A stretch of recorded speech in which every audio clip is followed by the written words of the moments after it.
आज मकर संक्रांत म्हटलं की पटकन आवरावं, पण इथं ना वेगळंच झालं.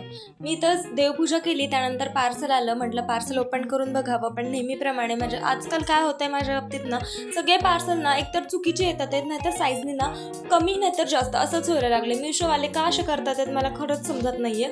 आणि इथं मला खरंच खूप वाईट वाटलं होतं. त्यानंतर पटकन स्वयंपाक वगैरे करून घेतला आणि आवरलं. आता बरेच जण म्हटले पुरणपोळ्या करायच्या नाहीयेत वगैरे वगैरे. मग आम्ही तिळाच्या पोळ्या केल्या होत्या. त्यानंतर इथं आवरायला सुरुवात केली. पटपट असं मी क्रीम वगैरे लावून घेतली. त्यानंतर बेस पॅलेट घेतला आणि म्हटलं चला आज जास्त मेकअप नाही करता येणार, कारण बाळ रडत होतं, त्यामुळे मी फक्त बेसच लावून घेतला होता इथे. पटकन असं तयार झाले आणि हा होता माझा फायनल रिझल्ट. तुम्हाला माझा लुक आवडला की नाही मला कमेंटमध्ये नक्की सांगा. आता इथं मी बांगड्या जास्त वेअर केल्या नाहीत, कारण मला बाळाला घ्यावं लागतं आणि मी त्याच्यामध्ये जास्त कम्फर्टेबल पण नसते.